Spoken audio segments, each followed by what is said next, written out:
Bonjour, bienvenue dans Tam Tam à la plage, ton hors-série de l'été.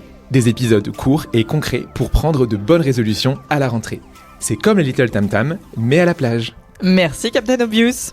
Élise, qu'est-ce que tu fais là ? Oh, je me suis dit que les gens devaient en avoir marre de t'entendre et je suis ton quota parité. Du coup, coucou. Mais tu comptes faire quoi ? Eh ben je te pique un épisode sur 2 jusqu'à la rentrée. Et si t'es pas content, eh ben c'est pareil. Ok, donc en gros, sur les 8 prochains épisodes, il y en aura 1 sur 2 de vraiment bien. Je vous laisse deviner lequel. Je vous laisse deviner lequel. Allez, bon épisode. Hello, on se retrouve pour un 3e épisode de Little Tam Tam à la plage. Au menu du jour, on va parler nurturing de candidats. Mais qu'est-ce donc ? Surtout, c'est encore un anglicisme, merci Élise, je sais, mais franchement, pour le coup, j'ai cherché la traduction en français et j'ai pas trouvé. Ça veut dire prendre soin, ça veut dire chouchouter. Regardez-moi dans les yeux. Si je vous avais dit que le sujet du jour, c'était le chouchoutage de candidats, est-ce que vous m'auriez vraiment pris au sérieux ? Peut-être pas. Et ça aurait été très grave. Et pourquoi donc ? Eh bien parce que le nurturing, c'est aujourd'hui ce qui vous fera gagner ou perdre des candidats. Et je pèse mes mots. Ces dernières années, le nerf de la guerre, c'était le sourcing. Trouver le mouton à 5 pattes. Le problème aujourd'hui, c'est plus de le trouver, mais c'est de le convaincre et surtout, de le garder vivant tout au long du process. Dans le premier épisode, j'ai parlé de maintenir le lien avec d'anciens candidats, donc de nurturing vis-à-vis du vivier de talent. Là, je parle de nurturing vis-à-vis des candidats qui sont actuellement dans votre process de recrutement. Alors comment faire en sorte qu'ils passent toutes les étapes et qu'ils ne sortent pas du process en cours ? C'est vraiment la question. Combien de fois on a des candidats qui acceptent une autre proposition en cours ou qui quittent le process parce que finalement il est trop long ou trop pourri. Typiquement on a 0 considération, 0 feedback, 0 réactivité de la part des recruteurs ou des managers, donc les candidats s'en vont. Et oui, bienvenue dans l'ère où les candidats aujourd'hui ont le pouvoir de nous snober, de nous ghoster, de nous dire non. Bande de goujats. Eh bien non, c'est pas des goujats, c'est juste qu'ils ont raison. Le pouvoir s'est inversé, et c'est encore plus vrai aujourd'hui qu'il y a 4 ou 5 ans. C'est le marché qui veut ça. Alors pour s'en prémunir, il faut les nurturer. Alors je vous entends me dire, ok, on a compris Elise, mais comment on fait ? Eh bien, le pire c'est que c'est ultra simple et surtout rapide à mettre en place. En 2 étapes. 1, la forme, 2, le fond. Vous êtes prêts ? Let's go. Première étape, la forme. On va mapper tous les endroits où le candidat peut partir de notre process.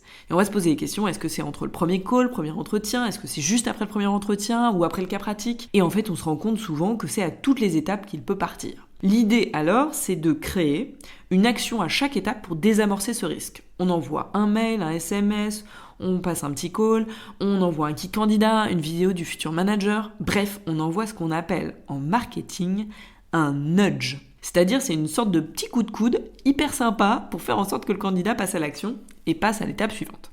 2e étape, le fond. Il faut changer de focus. On se met vraiment dans les baskets des candidats. En gros, qu'est-ce qu'on aimerait recevoir, nous, comme info, comme message de la part du recruteur à toutes les étapes du process qui nous motiverait, mais vraiment à bloc, pour rester dedans et puis passer aux prochaines étapes. C'est en gros un vrai exercice d'empathie que font d'ailleurs les gens du marketing pour toucher leur cible client, généralement, avec les bons leviers et le bon copywriting, c'est-à-dire les bons messages. Allez, je vous donne 3 exemples de nurturing de candidats pendant un process de recrutement. Premier exemple, après le call de pré-qualif, 2, après le premier entretien, et 3, avec l'offre d'embauche. Premier exemple, un message qu'on pourrait envoyer après le premier call. Du genre, salut Chris, encore merci pour ton temps et ta dispo, j'ai adoré notre call et ta passion pour ton job. J'ai déjà parlé de ton profil au responsable de l'équipe qui a hâte de discuter avec toi. Peut-être que j'ai été un peu trop rapide, c'est toi qui me le diras. Mais comme on est encore en phase de lune de miel et qu'on est tous les deux impatients de mieux se connaître, je te donne un petit aperçu de qui on est et de ce qu'on recherche. Et là, on va glisser dans notre message un kit candidat avec des bons conseils pour qu'il réussisse ses entretiens chez nous.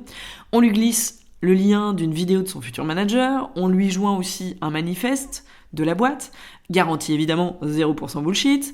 Et puis on le rassure en lui disant qu'on est sa hotline dédiée durant tout le process. Avec ce genre de message, on motive à fond les ballons de candidats pour la prochaine étape. 2e petit exemple d'un message qui serait envoyé après le premier entretien. Du genre « Salut Chris, alors comment ça s'est passé ton entretien avec Claire ? Tu vas être heureux de savoir qu'elle t'a complètement validé, qu'elle est impatiente de devoir rencontrer l'équipe. La prochaine étape est hyper sympa. Et là, on va expliquer dans notre message qui sont les futurs collègues du candidat.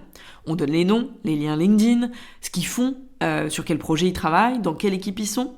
Et puis un trait un petit peu important sur eux, un trait saillant, typiquement James qui est président d'une asso qui lutte contre le plastique, Claire qui écrit un roman, Mohamed qui fait du stand-up, et évidemment je parle pas de paddle.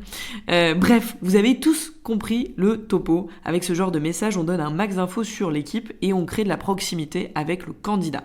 Il se sent rassuré et accompagné dans cette rencontre. Et puis troisième petit exemple qu'on pourrait envoyer avec la lettre d'embauche, du genre « Hey Chris, regarde jusqu'où on est allé, c'est absolument dingue, c'est un engagement ultra important, alors sache qu'on souhaite t'exprimer d'abord nos vœux avant. On te promet d'être là dans les bons comme les mauvais moments. On te promet exactement 4 choses. 1. De t'écouter pour que tu te sentes toujours à l'aise pour bien faire ton travail. 2. De te donner les moyens de tes objectifs sans jamais être derrière ton épaule. 3. D'être bien plus que de simples collègues. Tu peux clairement t'appuyer sur nous en cas de besoin. On est certes des professionnels, mais on est avant tout des êtres humains. Et 4. De te rétribuer à ta juste valeur et que les augmentations, tu n'auras pas à les quémander. Elles seront automatiques parce que se sentir en sécurité financière, eh bien c'est la base pour pouvoir se concentrer sur son travail. Avec ce genre de message, on va rassurer le candidat sur les choses qui sont hyper importantes pour lui et on évince la plupart des raisons pour lesquelles un candidat nous dirait non. Alors, je ne sais pas si vous avez remarqué, mais dans tous les messages que je viens d'évoquer, à part le prénom, rien, absolument rien n'est personnalisé. On peut donc tout automatiser, via Gmail ou via un ATS s'il le permet. Je sais que sur Team Taylor, le nurturing c'est leur dada, c'est leur priorité, et du coup ils ont intégré plein d'automatisation et en 2 clics c'est vraiment plié. Donc, on récapitule. Le nurturing, c'est simple et ça se fait en 3 temps. Premier temps, on mappe son process et on définit le format des nudges. 2, on bosse son copywriting, c'est-à-dire les messages adressés au candidat. Et 3, eh bien, on automatise tout avec son ATS. Et après, qu'est-ce qu'on fait ? Après, on se sert un grand jus frais d'ananas parce qu'on l'a bien mérité et on voit les candidats convertir à toutes les étapes comme par magie. Elle est pas belle la vie ? Alors je serais curieuse de savoir qui s'y colle cet été. Et je vous laisse sur ma phrase préférée, 2023 sera nurturing ou ne sera pas. Et je vous dis à la semaine prochaine avec le prochain épisode animé par Léo. À très bientôt.